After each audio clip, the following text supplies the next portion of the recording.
Primero quisiera agradecer a todos por haberme invitado, por tomarnos en cuenta y por hacernos partícipes de esta serie de foro, este foro permanente. Antes de iniciar quisiera presentarme. Mi nombre es Daniel Aguilar, soy paleontólogo del Museo de Historia Natural de El Salvador. Nos pueden visitar adentro del Parque Sauro Irao. Tenemos una página en Facebook que se llama Museo de Historia Natural de El Salvador. Los invito a que nos visiten en esa página. Cada semana estamos poniendo información nueva, información interesante en relación no solo a la paleontología, sino al resto de la historia natural de El Salvador. La historia que les voy a contar, voy a tratar de hacerlo en menos de una hora. Voy a tratar de resumir 15 años, 16, de investigaciones que empezaron un 1 de abril del año 2001, cuando, gracias a un lugareño de la zona, se dio esta visita. Se dio la visita y se coordinó con una persona que en aquel entonces trabajaba en lo que ahora es la Secretaría de Cultura, el Consejo Nacional para la Cultura y las Artes, Concultura se llamaba antes.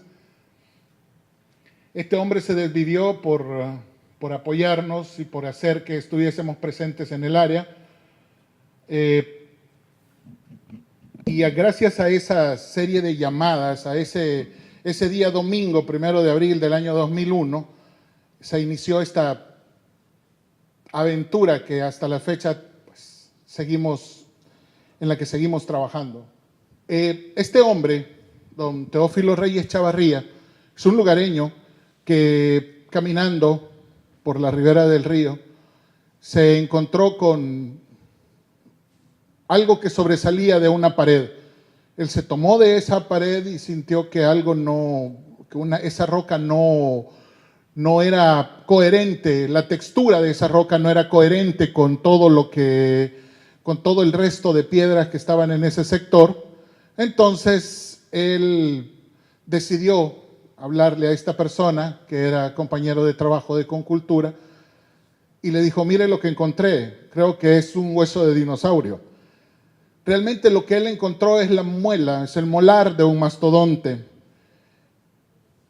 Esto nos llevó a esa primera visita en la zona. Ese día en la visita, si podemos cambiar a la siguiente diapositiva, él encontró el molar de esa mandíbula. Cuando nosotros llegamos en ese 1 de abril del año 2001, si hacemos un poquito de historia, recordaremos que en el 13 de enero hubo un terremoto en El Salvador, el 13 de febrero hubo otro terremoto y hubo una gran cantidad de deslizamientos. En todo lo que fue marzo, estuvimos recibiendo llamadas de gente que decía que gracias a los derrumbes ahora había una serie de huesos que se veían en las paredes en un montón de sitios. Fuimos a lugares tan lejanos como Barrancones en La Unión y encontramos que eran huesos de vaca, eran huesos de caballo y realmente nada de eso era fósil. Así que ese 1 de abril yo iba con la idea de que lo que voy a encontrar ahí en la popa es otra vaca. Los ojos se me quedaron cuadrados cuando vi ese molar. Esa pieza que había quedado en la mano de este hombre fue el inicio de todo. Fue el comienzo de una aventura y se empezó a hacer el rescate. Nuestra idea era, ahí hay un mastodonte, hay que sacarlo lo más pronto posible. Y en aquel entonces el presidente de Concultura nos dijo, ¿en cuánto tiempo lo sacan? Y como habíamos hecho 2 o 3 excavaciones antes, calculamos el tiempo en relación a las excavaciones previas y dijimos, 21 días es más que suficiente. Vamos a trabajar de lunes a domingo y nos vamos a tirar las vacaciones de Semana Santa aquí adentro, pero en 21 días le garantizo que lo sacamos. Esos 21 días se nos han convertido en 16 años y seguimos trabajando los materiales de esa zona. ¿Por qué? Porque algo empezó a suceder en ese lugar. Encontrábamos no solamente huesos de mastodonte, nos apareció una vértebra que evidentemente no era de mastodonte. Tenía el mismo tamaño que las vértebras de los mastodontes, pero las vértebras de los mastodontes eran diferentes. Esto debía ser otro animal, otra especie, otro gigante que anduvo caminando por este territorio y quizá nosotros no nos habíamos percatado de esa idea. Si vemos aparecieron, esto que ven acá, es una línea de vértebras que obviamente no eran de este animal. Apareció esto, que está aquí abajo, y lo primero que pensamos es, aquí tenemos más animales que un mastodonte. Ese día recuerdo que paramos la excavación y pensamos por un momento, ¿qué es lo que vamos a hacer? Estamos en el día 19 y aquí están apareciendo más huesos. Cada vez que abrimos un pequeño espacio nos aparecen más huesos. Aquí hay que hacer algo y ya. Ese día recuerdo, el otro compañero que estaba ahí conmigo decidió, vamos a parar la excavación y vamos a irnos a meter a las oficinas y le vamos a explicar a nuestros jefes que estamos metidos en un gran problema. ¿Por qué? Porque realmente no nos iban a alcanzar los 21, 22, 23 días, no nos iban a alcanzar. El tiempo se nos iba a hacer demasiado corto. Empezaron a aparecer materiales y materiales, pero había algún patrón extraño. No nos aparecían huesos de animales por separado, nos aparecía todo junto, todo mezclado. Nos apareció un juego de vértebras de perezoso y abajo había una costilla de un mastodonte, después encontrábamos los huesos de un venado, después encontramos el cráneo de un caballo y todo estaba pegado en un espacio que no excede este escenario. Y nosotros pensamos, esto debió ser una trampa natural. Y ahí es donde uno empieza a lanzar hipótesis, mientras está en campo. Esto debió ser una trampa natural, los animales venían, quizás por alguna causa quedaban atrapados y morían. Y tras uno se acumuló otro y otro y otro. Esa fue la primera idea que nosotros manejamos. Afortunadamente nos dijeron, bueno, abramos la excavación de forma indefinida. Que les digan a uno, abramos la excavación de forma indefinida, a uno que es paleontólogo, es como que a ustedes les digan, vaya, puedes quedarte a ver al novio toda la tarde, todo el tiempo que vos querrás, así. Exactamente la misma emoción, exacto, así. Hasta con esa sonrisa, sí, lo recuerdo. Entonces, la cuestión es que en ese punto se nos convirtió en una locura, pero nos estaba faltando personal. Se optó por contratar al dueño y al dueño actual del terreno y a este señor que lo descubrió como parte de la cuadrilla. Y de ser 4 personas trabajando en excavación, se nos convirtió en un equipo de 8. Éramos 8 los que empezamos a hacer esa excavación. Ahora, antes de continuar, déjenme contarles cómo es el sitio. Estamos en una pestaña de un barranco.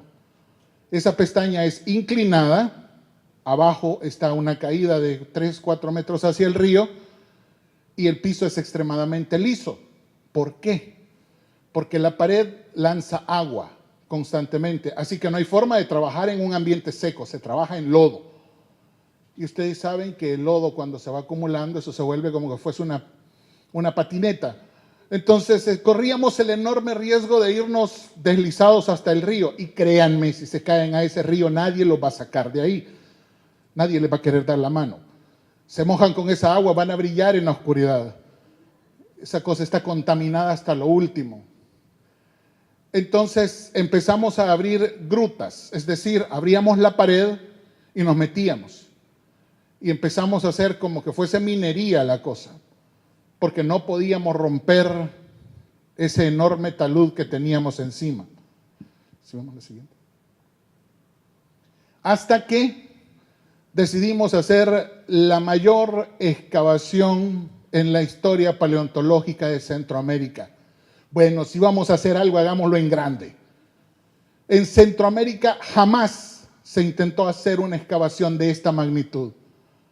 Abrimos un agujero de 15 metros de profundidad, de 5 metros por lado, y empezamos a descender hacia los fósiles. Queríamos llegarle a los fósiles ya no de frente, queríamos llegarles desde arriba, porque había un patrón que no estábamos entendiendo.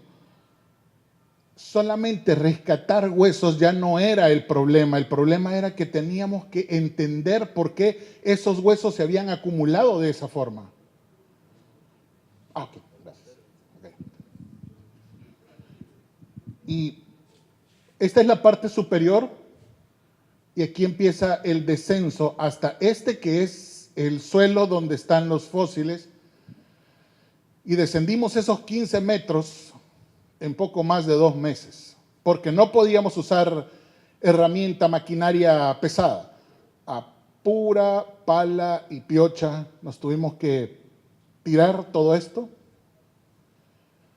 y éramos una cuadrilla un poco más grande. Claro, después de cierto tiempo la emoción de que vienen los fósiles ahí abajo empieza a disiparse porque cada vez uno encuentra pisos más duros.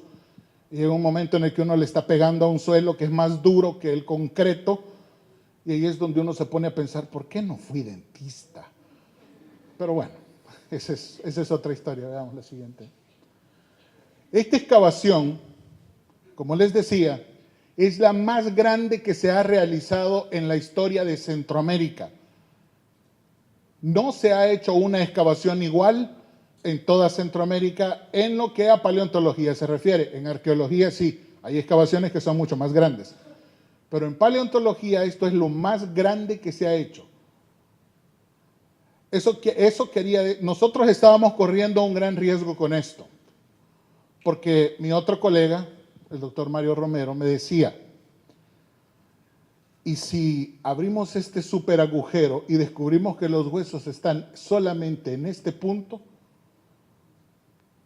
Nuestros jefes nos van a colgar. Le digo, hemos visto el piso. Sabemos que esta cosa se tiene que proyectar. Porque había un patrón que estaba siguiendo y teníamos que jugarnos el físico por probar esta teoría. Y existía la otra causa. Es la excavación más grande que se ha realizado en Centroamérica. Y si vamos a meter las patas, las vamos a meter en grande. No vamos a cometer un errorcito, vamos a cometer un mega error. Afortunadamente, y el tiempo nos dio la razón, esto nunca fue un error. Esto fue quizás uno de los mayores aciertos que hemos cometido como institución. Esta es una de las mejores experiencias paleontológicas que se han obtenido a nivel latinoamericano. ¿Por qué nosotros le hemos enseñado algo a la gente de Sudamérica, que son los papás del mundo en paleontología? ¿Cómo es que nosotros le hemos dado una lección de paleontología a personas como el norte de América? ¿Cómo hemos logrado hacer eso? Porque hemos tenido un conservador en campo. Los fósiles ahí, si se dan cuenta, eran una gran cantidad de cosas, pero estaban en tan mal estado de conservación que cuando uno los empezaba a excavar, solamente el hecho de que les diera el aire los hacía fracturarse. Estaban tan dañados y habían estado tan metidos en este manto acuífero, ahora sí funcionó, ¿no? Habían estado metidos en ese, sí, por favor, en ese manto acuífero por tanto tiempo, que ahora estaban, imagínense esto, Imagínense que ustedes agarran uno de esos salpores de arroz y lo meten al fondo de una taza de café. Sáquele todo el café y trate de sacar ese salpor sin arruinarlo. Así estaban estos fósiles. Así que el conservador tuvo que emplear una técnica nueva, algo que jamás se había hecho. Empezamos a utilizar químicos para consolidar los huesos. Hicimos el trabajo que mamá naturaleza no quiso hacer. Empezamos a endurecer nosotros por nuestra cuenta esos huesos. Y eso nos llevó a ir depurando una técnica que nadie más ha desarrollado en toda Latinoamérica. No puedo decir en el mundo porque no conozco si alguien ha documentado estos procesos en otra parte del mundo. Pero en Latinoamérica estoy seguro que nadie más ha hecho los procedimientos que nosotros hicimos para la conservación en campo. Esto era ya la excavación. La idea era abrir estos agujeros y dejar los fósiles en pequeñas columnas de tierra. ¿Por qué? Porque queríamos saber cómo se distribuían. Había que sacar datos. Todo lo que nos aportara datos era importante. Todo lo que nos diera información. El sedimento, de qué se componía el sedimento, qué otros materiales habían en ese sedimento. Eso era importante para nosotros. Y así empezaron a surgir algunos patrones y lo más importante, empezaron a salir materiales que eran extremadamente importantes. Este hombre es el responsable de la conservación. Su nombre es José Santos López, ahora está retirado de la institución, ya se jubiló, pero dejó a un conservador más. Y él es el que está haciendo el trabajo que hacía este hombre. Este hueso que tiene acá, que es parte de una clavícula de un perezoso gigante, fue trabajado en campo de tal manera que ahora sí es manipulable. Antes no se podían ni tocar, pero ahora sí eran manipulables. ¿Sí vemos? Y empezaron a aparecer los materiales que no debían estar apareciendo. Nos aparece esto. Desafortunadamente por las luces no se nota mucho el detalle, pero esto es una muela, esto es otra muela, y esto es un premolar de una hiena lobo. ¿Qué es lo extraño de que aparezca este animal? Que este animal se extinguió hace 3.8 millones de años. ¿Eso quiere decir que todos los fósiles que teníamos en Tomayate tenían 3.8 millones de años? Podría ser. Y este fue lo primero que nos empezó a golpear nuestra teoría. Esto no era un cementerio, aquí había sucedido algo más. ¿Qué era lo que había sucedido y por qué 3.8 millones de años? Se supone que el puente centroamericano se formó hace 2.5 millones de años y había animales suramericanos aquí. ¿Cómo es posible? Esto no nos encaja. Es como tratar de encajar una pelota dentro del espacio de un dado. Era imposible. No nos funcionaba. Algo no cuadraba. Y para colmo, nos aparece este muchacho. Es un molar, un premolar de leche de un oso de cara corta. ¿Cómo es posible que algo como un premolar de leche, es decir, de un animal juvenil, nos haya aparecido y era de un oso de cara corta? Estos animales vivieron hace 3 millones de años en el planeta. ¿Y cómo es que estamos encontrando 3.8 a 3 millones de años? Bueno, casi 1 millón de años no es tan descabellado en lo que a paleontología se refiere. Entonces todos dijimos, ok, tenemos un sitio de 3 millones de años. Pero aquí es, como nosotros decimos, donde la puerca torció el rabo. Nos apareció un caballo de esta magnitud. El género era el género Equus. Encontramos el cráneo, la mandíbula, esto es la pezuña y esto es un dedo de ese caballo. Pero es un caballo que vivió hace 2 millones de años. Ok, esto se pone interesante. ¿Cómo es que las fechas no nos están concordando? Aquí algo pasa. Aquí hay algo que no nos está encajando, hay algo que no estamos viendo y nosotros no estamos entendiéndole al sitio. El sitio nos grita, el sitio nos está diciendo, aquí sucedió algo y ustedes no están entendiendo. Esa era la situación. Vamos a la siguiente. Aparece este señor. Este sitio, Tomayate, es el sitio con la mayor cantidad de mastodontes de toda Centroamérica. 14 mastodontes hemos sacado de ese sitio. Claro, no enteros, pero sí hemos encontrado 14 mandíbulas. No hay un mastodonte que tenga 14 mandíbulas, así que eran 14 mastodontes diferentes. Encontramos molares juveniles.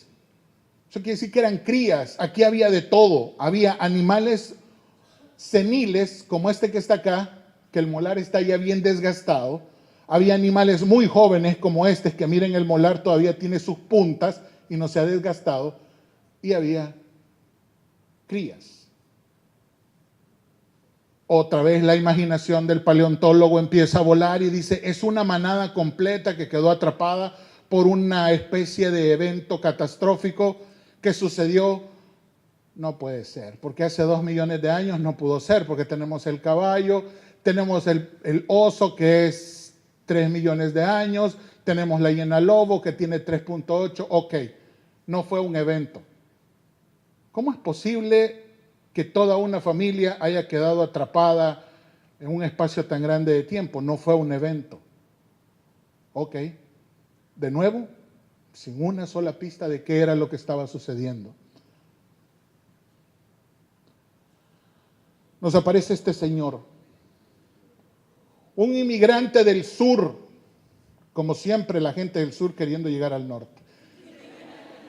Solo que en aquella época, pues nosotros éramos lo más apetecible, ¿no? Entonces, los perezosos gigantes, imagínense ustedes a un oso hormiguero del tamaño de una coster, 6 metros de largo, 5 o 4 toneladas de peso, completamente herbívoro. Encontramos un fémur, encontramos la escápula, encontramos un sacro, y estos huesos son gigantescos, son enormes. ¿Qué hace un perezoso gigante con un mastodonte? No, esto debió haber sido otra cosa. Por el momento, lo que teníamos que hacer era empezar a colectar la evidencia, poner toda la evidencia en un pizarrón y quedarnos absortos viendo ese pizarrón y preguntándole qué rayos pasó aquí. Veamos la siguiente. Y nos aparece este otro niño, también suramericano, enteramente de origen argentino. Esto es un armadillo gigante. Encontramos parte de la coraza del armadillo. Aquí hay parte de la coraza también. Encontramos vértebras de él. Y este es el armadillo gigante. Si usamos la palabra común de cuzuco, que es la que nosotros utilizamos, imagínense un cuzuco del tamaño de un Volkswagen y con cola. Estos animales necesitaban cantidades industriales de alimento. ¿Por qué venirla a buscar a un lugar como El Salvador o por qué venirla a buscar a Centroamérica? Si tenían lugares en Sudamérica que eran muy, muy ricos en vegetación, en alimento, ¿por qué venir a estas zonas? Esa era una de las preguntas que nos hacíamos. Y lo más importante, nos aparece otro suramericano extraño, este que está acá. El hipopótamo americano. Se le llama hipopótamo americano porque en realidad el nombre común que tiene o que le pusieron es bien complejo, se llama toxodonte. ¿Qué es el hipopótamo americano?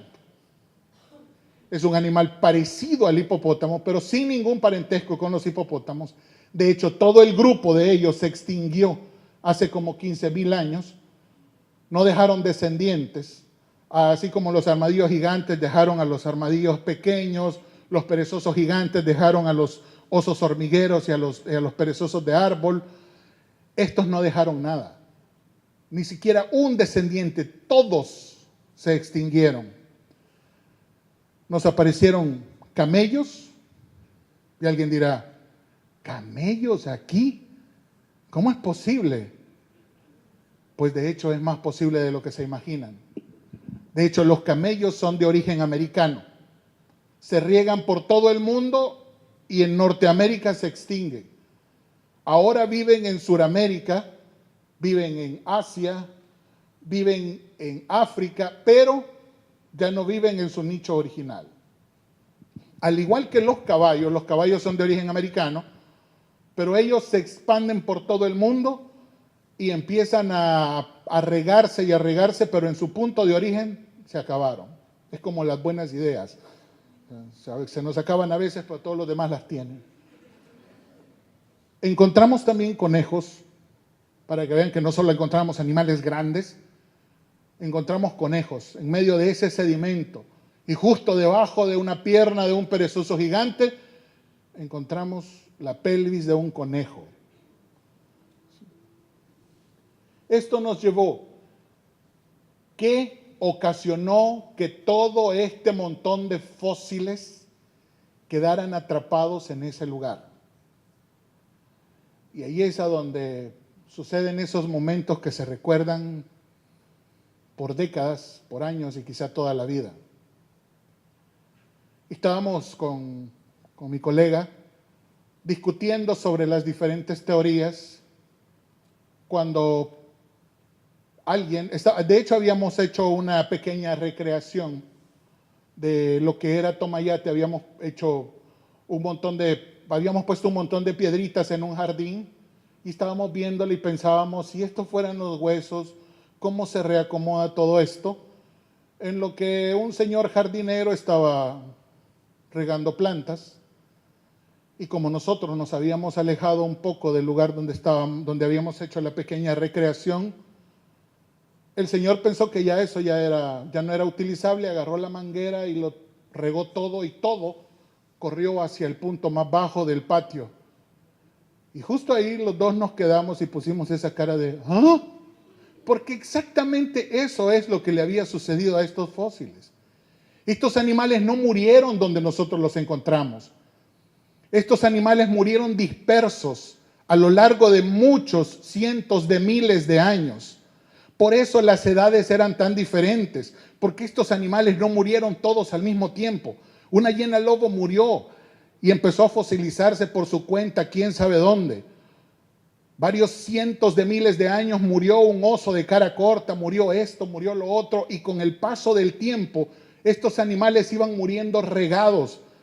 Pero en un punto hubo una catástrofe que arrojó todos esos huesos hacia un mismo punto.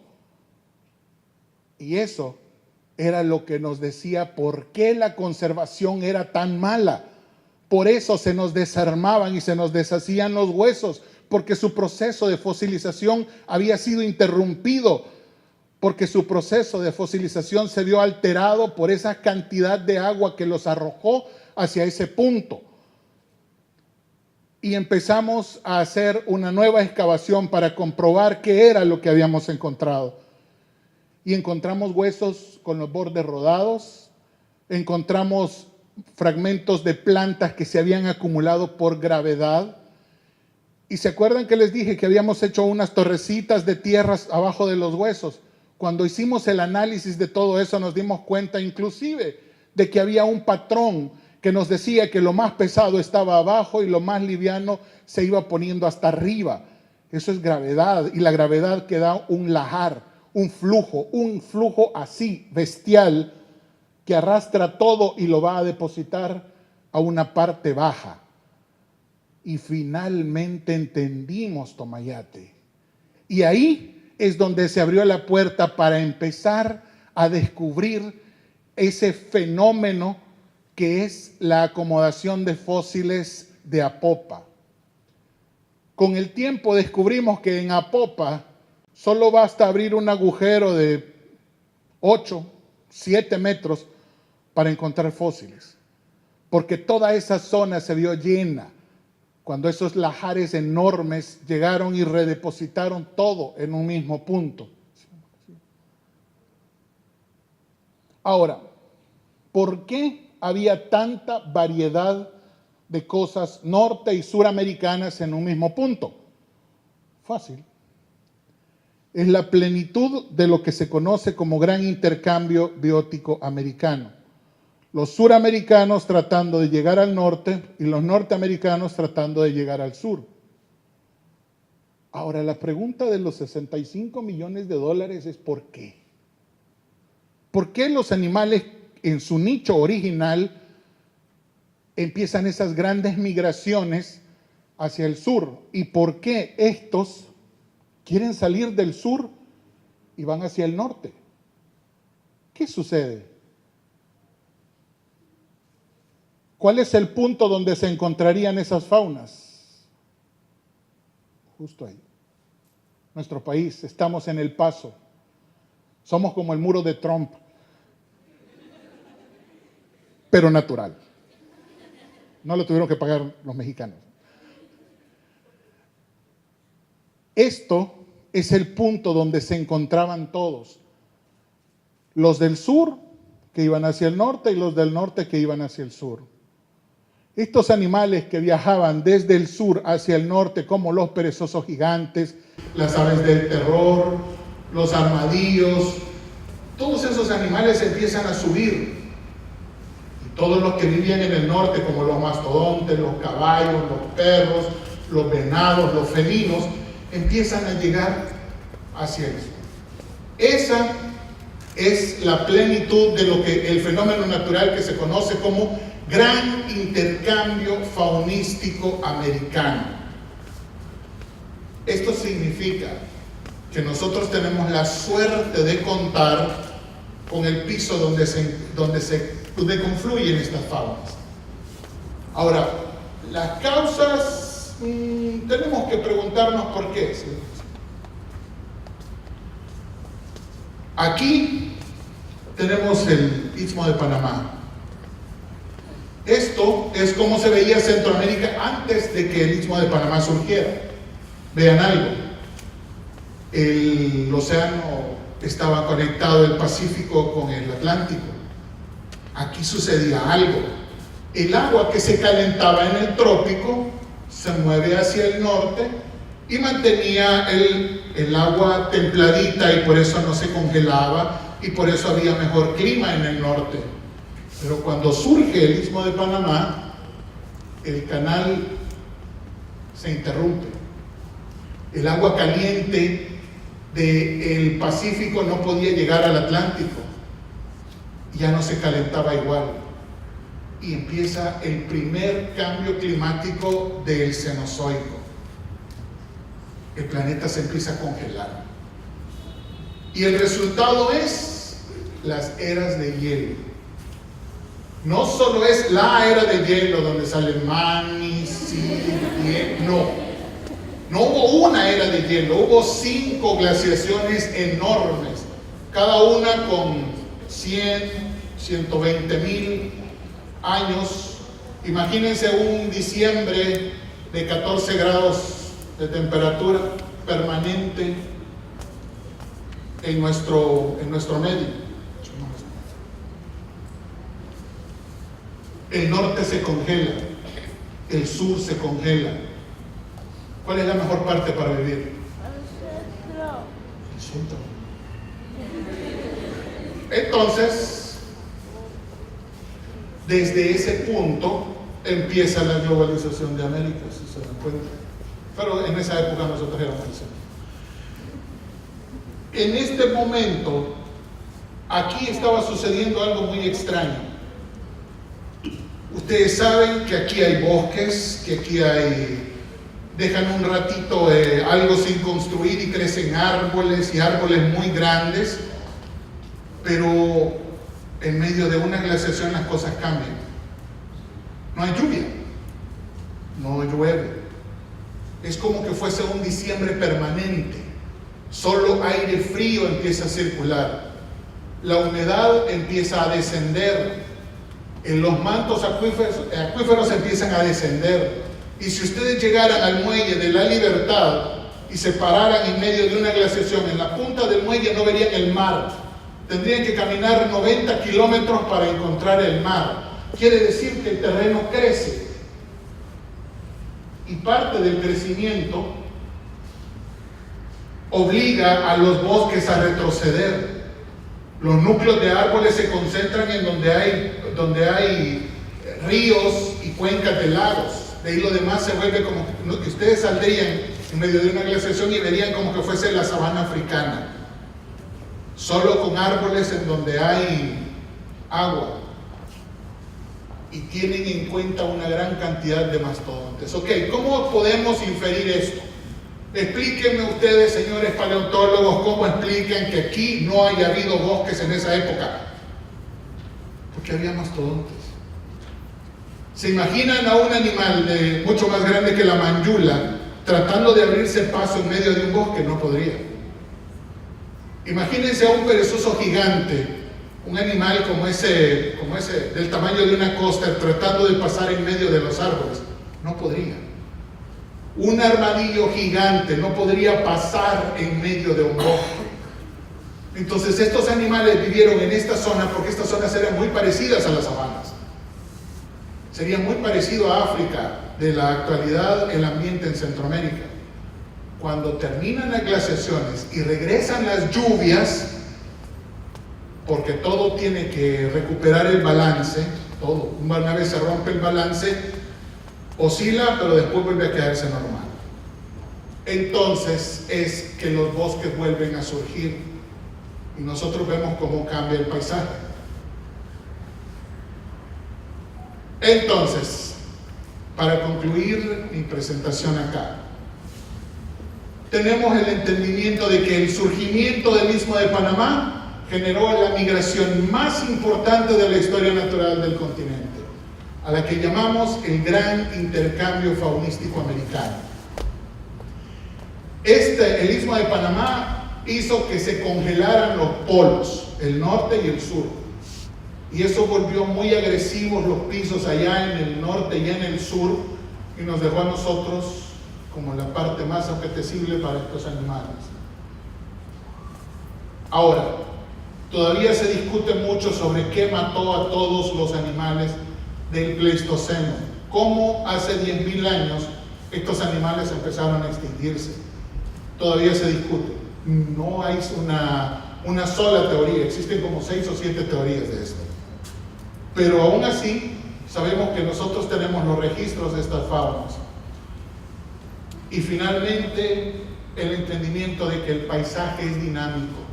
El hecho de que usted vea un volcán o una montaña en la actualidad no significa que estos animales la hayan visto. Porque si regresáramos a 3 millones de años el reloj, ustedes no conocerían el lago de Ilopango. Verían un enorme volcán que alcanzaría quizás los 4 kilómetros de altura, que le ocultaría el sol a la mayor parte de San Salvador hasta eso de las 9:30 de la mañana. Así que nuestro clima sería diferente. No verían el volcán de San Salvador porque no habría nacido hace unos 3 millones de años. Entonces el paisaje evoluciona. Donde hoy hay cuencas de río, antes era desierto. Donde hoy hay lagos, antes eran bosques o quizá praderas. Y donde hoy hay un montón de roca, quizá hace millones de años era un paisaje totalmente diferente. Con esto termino. Muchísimas gracias. ¿Tienen alguna pregunta?